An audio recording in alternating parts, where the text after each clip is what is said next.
Vrá Brasil, tudo bem com vocês? Espero que esteja tudo muito ótimo com vocês. Em tempos que a gente tem que falar sobre o óbvio, em tempos sombrios como esses que a gente vive, que a gente não sabe o que vai acontecer amanhã no nosso país, eu resolvi fazer esse vídeo para contar um pouco, dar um pequeno panorama dos movimentos artísticos que aconteceram no Brasil durante a ditadura militar.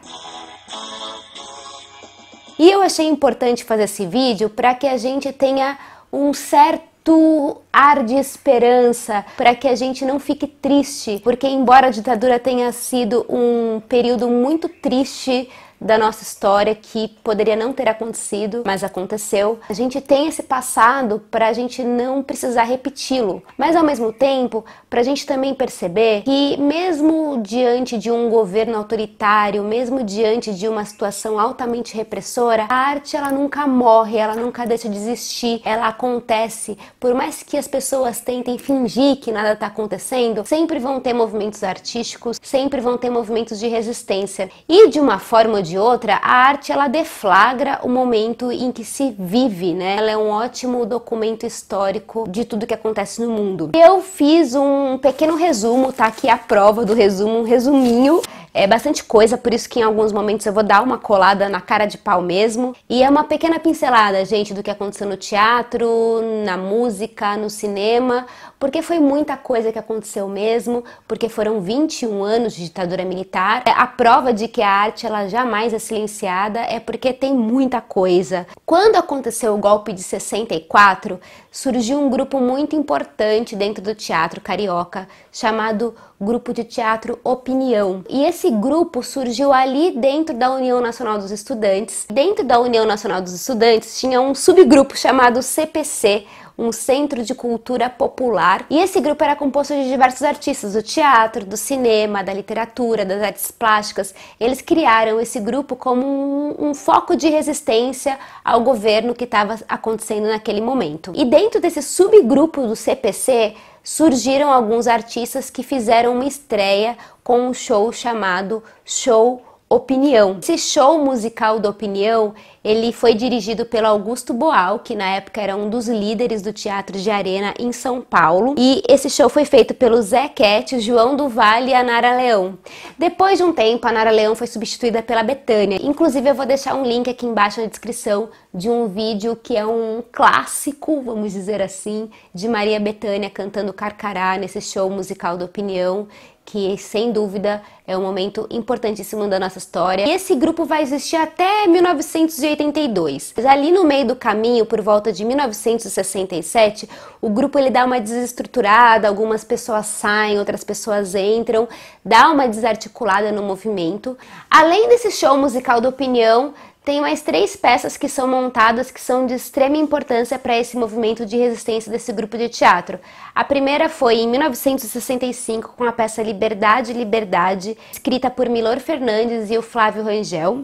Essa peça era uma junção de poemas, textos e canções. Em 66, o grupo de teatro Opinião ele é estruturado como uma empresa verdadeiramente. Quem encabeça esse lance de transformar esse grupo numa empresa é o Ferreira Goulart. E eles estreiam uma peça em 66 que chama-se Se Correr o Bicho Pega, Se Ficar o Bicho Come, com a direção do Gianni Rato, e essa peça tem o texto do Ferreira Goulart e do Oduvaldo Viana Filho. Ele é um espetáculo farsesco baseado na cultura nordestina que vai falar sobre a luta de classes. A terceira peça, que é uma das mais importantes, é a peça A Saída, Onde Fica a Saída, que fala da Guerra do Vietnã, dirigido pelo João das Neves. Então, esse grupo do Teatro Opinião, ele fez todo um trabalho, que era um trabalho de resistência, que estava focado em debater temas que diziam respeito à censura e à ditadura militar. Paralelamente a isso, ali em 67, a gente tem uma outra peça muito importante,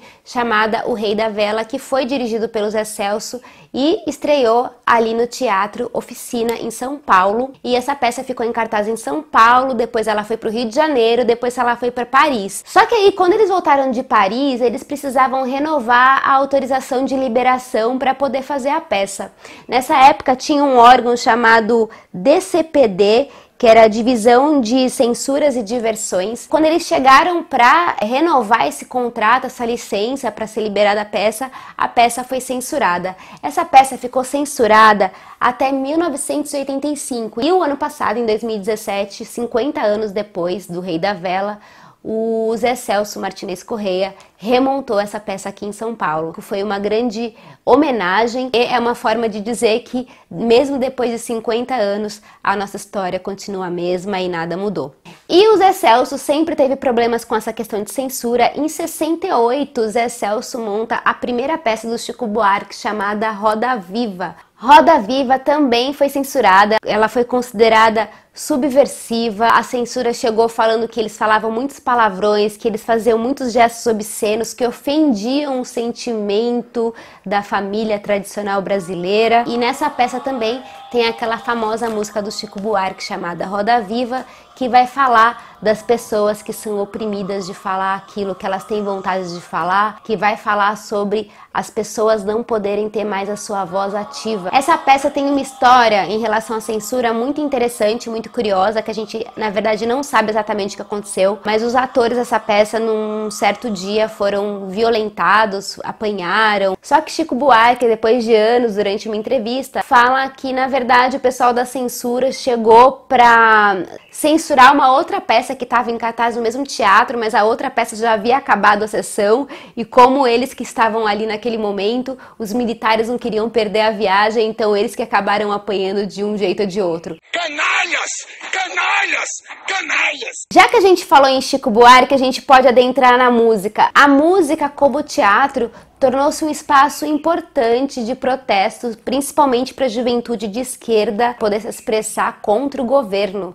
Só que a música, diferente do teatro, ela conseguiu um espaço maior na mídia. A gente tinha ali os programas da televisão que davam espaço para a música entrar, tinham os festivais, então ela conseguiu cair um pouquinho mais no gosto popular. Só que a música também passava pelos órgãos de censura. Então aquele órgão de censura lá, o DCDP, que é o Departamento de Censuras e Diversões Públicas, que foi a mesma que censurou a peça do Zé Celso, também articulava em relação à música, em relação a todos os movimentos artísticos. Tem inclusive um caso muito interessante de se contar, que é a música Apesar de Você. O Chico Buarque fez essa música quando ele estava voltando do seu autoexílio.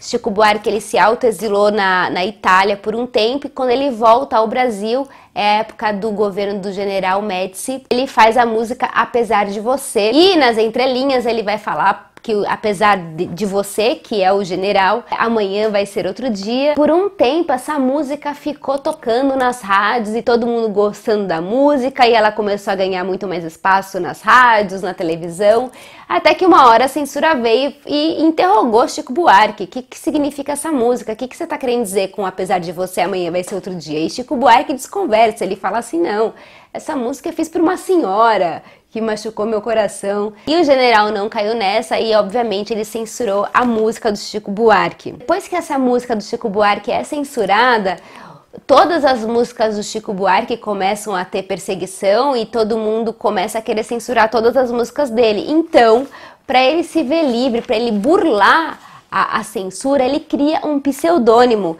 E esse pseudônimo do Chico Buarque é o Julinho de Adelaide. Em 74, Chico Buarque lança um álbum chamado Sinal Fechado, e nesse álbum a maioria das canções estão como autoria do Julinho de Almeida.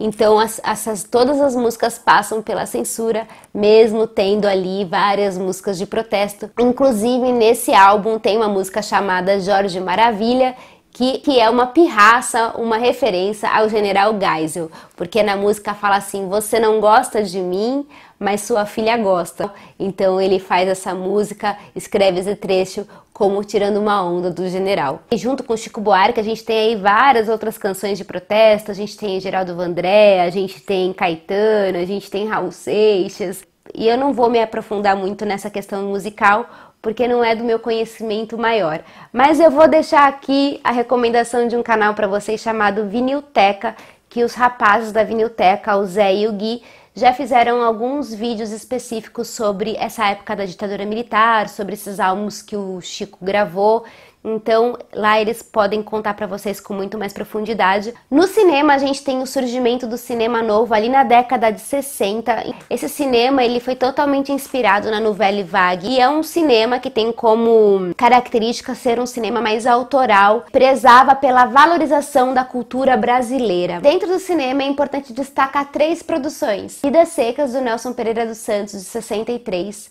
Os Fuzis do Rui Guerra de 1964 e Deus e o Diabo na Terra do Sol, do Glauber Rocha, de 64. Depois do golpe de 64, a produção mais importante que a gente tem é o Terra em Transe, que ele estreou em 67, e ele foi censurado depois de um tempo, mas logo na sequência ele é liberado pela censura, porque eles acham que a população não vai entender as mensagens subliminares do filme. O cinema, ele foi uma das artes que menos sofreram o golpe da ditadura militar. Em que sentido? O cinema tinha muito apoio do governo, tinha muito investimento do governo, mas o governo investia naquele tipo de cinema que ficou conhecidíssimo dessa época, que é o porno chanchada. Então a gente tem uma grande defasagem do cinema quando a gente entra na ditadura militar, que isso se reflete até hoje no nosso cinema nacional. Inclusive de uns 10 anos pra cá que o nosso cinema começou a se reestruturar, e agora que a gente tem produções muito melhores, agora a gente tem um cinema muito mais diversificado. Esse vídeo foi realmente para contar para vocês que a gente pode sim ter uma grande produção artística mesmo em épocas de períodos autoritários. Seria muito bacana se vocês trouxessem outras referências, fossem agregando outros movimentos artísticos, outras coisas que aconteceram no Brasil dentro da ditadura militar. Deixassem aí nos comentários pra gente ir trocando, porque obviamente foi só uma pincelada pra gente ter uma ideia, pra gente ter uma pitadinha de esperança. E eu espero que a gente se veja na próxima, que a gente se veja em breve. O próximo vídeo vai vir provavelmente só depois das eleições, então vamos ver o que o futuro nos reserva. Tá bem? Um beijo pra vocês, até a próxima. Tem dias Tchau! que a gente se sente como quem partiu.